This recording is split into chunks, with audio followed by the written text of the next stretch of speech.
I was the legitimate firstborn daughter of the king of the north. After my mother's death, my aunt married the king of the south and became his queen consort. She brought me to her court, raising me beside her own sons. The southern king adored me. He would seat me upon his knee and gesture toward the princes, laughing lightly. When Hazel comes of age, whichever prince she chooses as her husband shall inherit this throne of the south. Stay here, child. The south could be your home. In my previous life, I chose the crown prince, Ethan. I stood beside him during the War of Succession. I funded his armies with northern gold. I silenced rival lords. I secured the throne for him. And when he was crowned king, he repaid me with imprisonment in the White Tower, and an order signed in his own hand. The north burned, the court was purged. Before I was forced to take my own life, he came to watch. If not for you, he said coldly, Ava would still be alive. She died alone while I could not even mourn her. You will suffer tenfold. The now falls because of you. Their blood is your dowry. Then I died. When I opened my eyes again, I was seated once more in the great hall. The king was smiling. Hazel, today you will choose your husband. The princes stood before me. This time, I did not look at Ethan. I pointed instead to the queen's third son. I will marry Alexander. And this time, I would decide who burns. My aunt watched me carefully and nodded to a chamberlain, who stepped forward and placed a slender gold circlet in my hands, the king's token of choice. Hazel, she said gently, her voice carrying through the hall, give this to the man you wish to marry. The king laughed, warm and indulgent. Yes, whomever Hazel favors, I shall grant her hand with my full blessing. Let the realm celebrate. The great hall was filled with princes, high lords of the council, noble matrons, and the daughters of the most powerful houses in the south. As a northern-born princess raised in the southern court, my marriage was more than a personal matter. Whoever claimed me would gain an alliance strong enough to tilt the balance of the crown itself. I descended the steps slowly, the gold circlet cool in my palm. Polite smiles followed me. No one doubted my choice. Everyone knew I had adored Crown Prince Ethan since childhood. Choosing him was expected. Ethan, however, did not look pleased. He frowned and shifted back a step. Among the gathered ladies stood Ava Miller, the daughter of a minor but rising noble house. Tears shimmered in her eyes, trembling but not yet falling. I moved past the first prince, then the second. Ethan's expression hardened into open distaste. Beside him stood my cousin, Prince Alexander, the queen's third son, watching me with a quiet smile. As our eyes met, something softer flickered there, an almost imperceptible sigh hidden beneath courtly composure, as though he already anticipated the disappointment he believed I was about to choose for myself. Only that morning he had leaned against the carved mantel in my aunt's solar, arms folded, studying me with that same mixture of amusement and concern. You do have eyes, Hazel. Must you always chase a man who barely looks at you? You could choose my brother instead. With your standing, why beg for indifference? He had laughed then, careless and warm. And yet, in my previous life, when I was condemned, it was Alexander who rode from the northern border without rest, driving his horses to collapse beneath him. He arrived too late. He knelt before my coffin for 3 days and 3 nights, refusing food, refusing sleep. I failed you, he had whispered hoarsely. I should have stopped this marriage, even if it meant defying the crown. I should have saved you. I blinked away the memory. Beside Alexander stood the second prince, composed and detached. His mother had once been the king's acknowledged mistress, and though he was raised within the palace, he understood the limits of his claim. He neither fought nor schemed. The throne was never truly within his reach. The hall held its breath as I lifted the circlet. I stepped toward the princes. Before I could place it in anyone's hands, Ethan suddenly strode forward and dropped to one knee. Your Majesty, he said, voice ringing clear through the chamber, I beg you to release me from this honor. My heart already belongs to another. He turned slightly, reaching toward Ava without touching her. Lady Ava Miller is the woman I love, he continued without hesitation. Our devotion is neither fleeting nor shallow. No one but her will ever be my wife. Ava Miller's father was nothing more than a junior royal clerk attached to the king's archives, a respectable position but far beneath the rank required for his daughter to stand in the great hall on a day such as this. Her presence was tolerated for one reason alone, the favor of the crown prince. The moment Ethan spoke, the chamber erupted in murmurs. Ava lowered her eyes, color blooming delicately in her cheeks as though modesty itself had chosen her as its vessel. She stepped forward and sank gracefully to her knees. Your Majesty, she said, her voice trembling but clear, His Highness honors me beyond my worth. I love him sincerely. If I may remain at his side, I ask for nothing more, not title, not rank, only the privilege of being near him. Ethan turned toward her and took her hand without hesitation, lifting his chin as he faced the throne. Father, I will not see Ava diminished. I love her, and I will take no other wife. If I marry, it will be her and her alone. A heavy silence fell. Ethan, the king said slowly, disappointment hardening his voice, do you understand the weight of what you are saying? The queen's gaze moved to Ava, cool and unamused. The daughter of a minor clerk aspiring to become the lawful wife of the heir apparent bordered on absurdity. The king looked between his son and me before speaking with deliberate restraint. Today is Hazel's choosing, he said coldly. As for whatever understanding you believe you have formed, it may be discussed another day. Ethan rose to his feet, defiance blazing across his features. I will not marry Hazel. I regard her as a sister and nothing more. If she insists upon such a union, then let the court hear me clearly. I would never share my bed with her. My heirs will be born of Ava alone. He did not stop there. His gaze shifted toward me, not uncertain. As for Hazel, he continued coolly, she may remain within my household, should she choose to. A royal mistress, perhaps. It would suit her better than a crown she cannot truly claim. Gasps rippled across the hall. The king surged upright, fury unmistakable. I stepped forward before his anger could ignite the chamber further. Your Majesty, I said evenly, there is no cause for unrest. Without hesitation, I placed the golden circlet into Alexander's hands. He blinked, amusement still lingering in his expression before it shifted into something far more serious as I entwined my fingers with his. I have made my choice, I said calmly. I will marry Prince Alexander. For a heartbeat, Ethan stared at us in stunned silence. Then relief flooded his face, and he drew Ava protectively to his side. You see, he murmured to her, loud enough for all to hear, no one stands between between us now. I told you I would marry only you. The king and queen exchanged a look heavy with regret. Ethan, the queen asked quietly, are you certain? No decree has been signed. There is still time. I am certain, he replied without hesitation. I will marry Ava. Later, as I departed the palace, I encountered them beneath the archway of the outer gate where Ethan had escorted Ava to her carriage. He regarded me with open contempt. I told you long ago I would never marry you. At least today you spared yourself humiliation. He stepped closer, lowering his voice as though offering charity. If you regret this, once Ava and I are wed, I might persuade my mother to grant you a place within my household. You would have a title, of course, though not a wife's right. I have given Ava my word, she alone will bear my children. Ava leaned against him, her cheeks flushed. Your Highness, please, she murmured softly, though she did not withdraw her hand from his. Then she looked at me with careful timidity. Hazel, I never wished to wound you. I only wanted to choose for myself once in my life. You do not resent me, do you? Ethan drew her closer. Do not trouble yourself. No one will dare oppose you while I stand beside you. One day you will be queen, and all, including Hazel, will bow before you.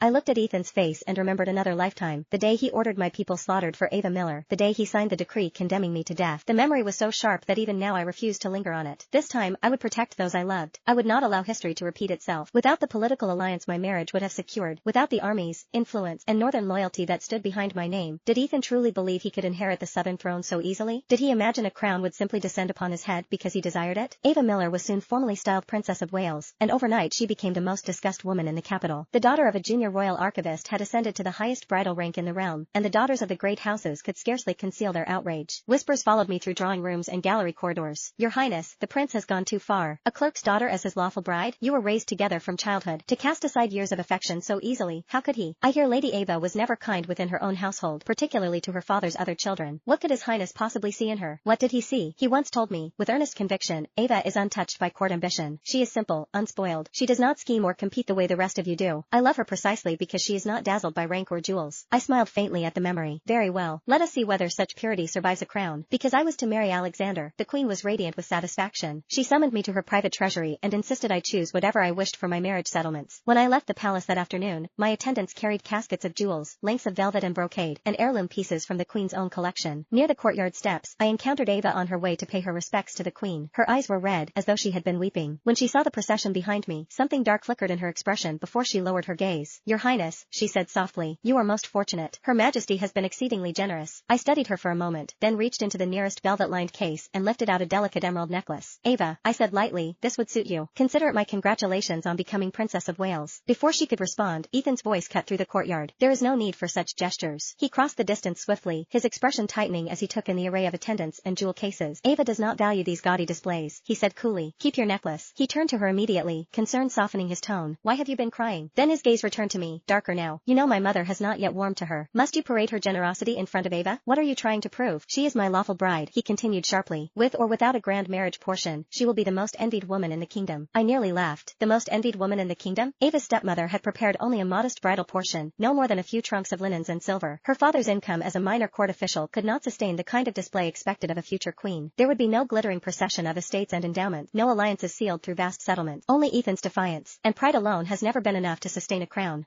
In the capital, when a daughter of a great house married, her marriage settlement was displayed openly, estates transferred, jewels catalogued, chests sealed under heraldic crests. A bride of royal rank was expected to arrive with wealth befitting her future station. Anything less invited speculation, and speculation in court society was a form of cruelty. I did not know what Ava had whispered to Ethan, but the very next morning he arrived at my residence unannounced. He did not bother with pleasantries. Hazel, he began bluntly, if you still intend to enter my household, I will honor what I said, but you must understand your position. My position? I repeated evenly. Ava is my future wife, he continued. Her marriage portion is modest. Yours, however, is excessive. If you were to reside under my protection, it would be inappropriate for your settlements to eclipse hers. I stared at him in silence. She is too gentle to demand it, he added, as though praising virtue. But she suggested a simple solution. Your settlements could be presented publicly as part of her dowry, 80% declared in her name, the remainder retained privately for your own maintenance. Once the formalities conclude, the assets may be quietly reassigned. No one need know. Appearances will be preserved. For a moment I thought I had misheard him. He wished to strip me of the wealth my father and the queen had assembled over years, paraded under another woman's name, and call it courtesy. I smiled faintly. Ethan, the lands and jewels granted to me were settled by treaty between two crowns. They are not decorative trifles to be rearranged for convenience. Ava and I require no such displays, he replied coolly. She has never cared for material excess. Then surely she would be offended, I answered softly, if you felt compelled to disguise her circumstances with another woman's fortune. His expression hardened. Hazel, do not pretend this is about principle. You simply refuse to yield. And if I refuse? I asked. He leaned closer, lowering his voice, as though offering me a secret kindness rather than an insult. In your last life, you wanted nothing nothing more than to bear my child. You never did. If you agree to my terms now, I will grant you what you failed to have before, a child of your own. For a split second, the world seemed to tilt. Had he been reborn as well? The certainty in his eyes confirmed it. He knew I had once loved him enough to bleed for him. He knew I had once endured humiliation for him. He knew I had once died because of him. And he believed that love still chained me. I steadied my breath. I do not know what you are talking about, I said evenly. Then I met his gaze without flinching. I have never said I intended to marry you. He stared at me as though I had spoken nonsense. A slow, mocking smile curved his lips. Stubbornness does not become you, Hazel. Who else do you imagine you could possibly marry? His tone sharpened, but beneath it lay absolute conviction. You think withdrawing will make me chase you? That feigned indifference will change my mind? It will not. He straightened, looking down at me with the same patronizing assurance he had worn in my previous life. Even if you do enter my household, you will never stand above Ava. At best, you would hold a lesser place. And that is only if I allow it. He gave a short, dismissive laugh. You have loved me too long to walk away now. This little display is nothing more than pride. The unshakable belief that he would always circle back to him. That no matter how publicly he humiliated me, I would